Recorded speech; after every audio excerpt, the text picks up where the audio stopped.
आगरा में साल 2000 में अरेस्ट हुआ था भोले बाबा। सामने आई एफआईआर की कॉपी। चमत्कारी उपचार अधिनियम के तहत मुकदमा दर्ज हुआ था। बाबा अपने भक्तों को सुदर्शन चक्र चलाकर और बिजली गरजाकर प्रभावित करता था। पीलीभीत के सत्यगिरी महाराज का आरोप है कि 2011 में भोले बाबा के सत्संग को लेकर उन्होंने कहा कि बंधक बनाकर उसके साथ मारपीट हुई थी। मामले में हो कार्रवाई। हाथरस कांड पर जमकर बरसे परमहंस आश्रम के पीठाधीश्वर मौनी स्वामी सूरज पाल को मृत्यु दंड देने की उठाई है मांग। कहा सरकार की छवि खराब करने के लिए एक बड़ी योजना के तहत ये घटना हुई। प्रियंका गांधी ने प्रशासन की लापरवाही गिनाकर योगी सरकार पर निशाना साधा। कहा लापरवाहियों की इतनी लंबी लिस्ट लेकिन किसी को कोई जवाबदेही नहीं और बार बार ऐसे हादसे होते रहते हैं। शिवसेना उद्धव गुट की नेता प्रियंका चतुर्वेदी का भी बयान सामने आया। उम्मीद थी कि पीएम हाथरस घटना का जिक्र करेंगे लेकिन उन्होंने नहीं किया क्योंकि यूपी की जनता ने उनकी पार्टी को अपेक्षा के मुताबिक सीट नहीं दी। हाथरस हादसे में मृतकों के परिवार से मिले केंद्रीय मंत्री एसपी सिंह बघेल। कहा प्रशासन को देखना चाहिए था कि आयोजन के लिए पूरे इंतजाम है या नहीं।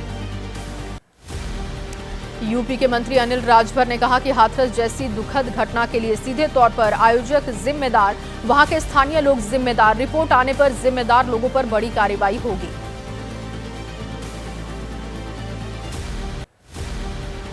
हाथरस की घटना को लेकर रूस के राष्ट्रपति व्लादिमीर पुतिन ने शोक जाहिर किया। राष्ट्रपति द्रौपदी मुर्मू और प्रधानमंत्री नरेंद्र मोदी को भेजा है शोक संदेश। कहा घटना के हताहतों के प्रति हमारी संवेदना। अब वक्त है राजनीति की खबरों का। 9 सेकंड न्यूज में राजनीति की खबरें दिखाएंगे। राज्यसभा में राष्ट्रपति के अभिभाषण पर चर्चा के दौरान बोले पीएम मोदी। कहा मेरे लिए भ्रष्टाचार के खिलाफ लड़ाई चुनावी जीत या हार का पैमाना नहीं। कांग्रेस ने अब भ्रष्टाचारी बचाओ आंदोलन चलाना शुरू किया। पीएम मोदी ने कहा कि बताना चाहता हूं कि पहले एजेंसियों का कैसे होता था दुरुपयोग। राम गोपाल जी के भतीजे को भी बताए राजनीति में एंट्री करते ही सीबीआई का शिकंजा कसने वाला कौन था। पीएम के भाषण पर बोले कांग्रेस महासचिव जयराम रमेश। 3 मई 2023 से मणिपुर जल रहा है। आज भी मणिपुर के लोग पूछ रहे हैं कि प्रधानमंत्री यहां पर क्यों नहीं आते। प्रधानमंत्री मोदी के भाषण पर बोले कांग्रेस सांसद गौरव गोगोई। पीएम ने सदन को भ्रमित किया। अगर मणिपुर में परिस्थिति संतुलित होती तो क्या बीजेपी मणिपुर में दोनों सीटों पर हारती। प्रधानमंत्री के संबोधन के दौरान विपक्ष ने वॉकआउट किया। बीजेडी ने दिया विपक्ष का साथ। वाईएसआरसीपी सदन में प्रदर्शन से रही दूर। दोनों पार्टियों की राज्यसभा में बड़ी उपस्थिति है।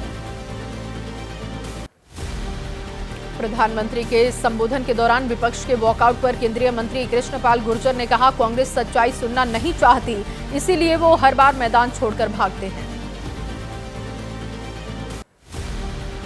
नेता प्रतिपक्ष राहुल गांधी का राजनाथ सिंह पर आरोप। कहा रक्षा मंत्री ने शहीद अग्निवीर के परिवार को मदद मिलने के बारे में सदन में झूठ बोला, उन्हें माफी मांगनी चाहिए। भारतीय सेना ने एक्स पोस्ट में कहा कि अग्निवीर अजय के परिजनों को दिए 98,39,000 करीब 1,65,00,000 की मदद होनी है।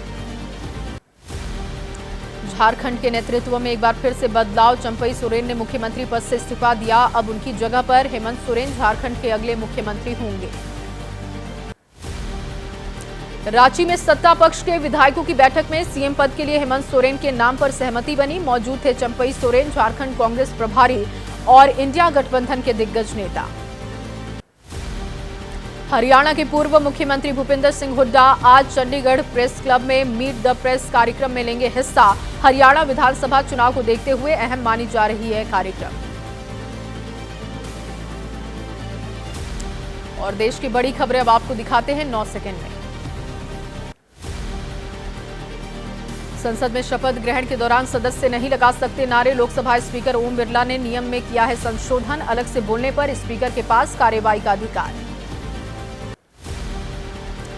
डिब्रूगढ़ जेल में बंद अमृतपाल 5 जुलाई को लेगा सांसद की शपथ। एनएसए के तहत बंद है खालिस्तान समर्थक। खडूर साहिब से जीता है लोकसभा का चुनाव।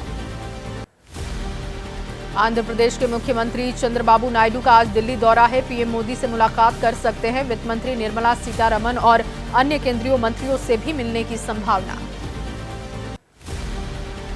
लखनऊ में शिया पर्सनल बोर्ड की राष्ट्रीय कार्यकारिणी की बैठक में यूनिफॉर्म सिविल कोड पर चर्चा। यूसीसी लागू होने पर आंदोलन की चेतावनी। उत्तराखंड में यूसीसी को रद्द करने की भी मांग।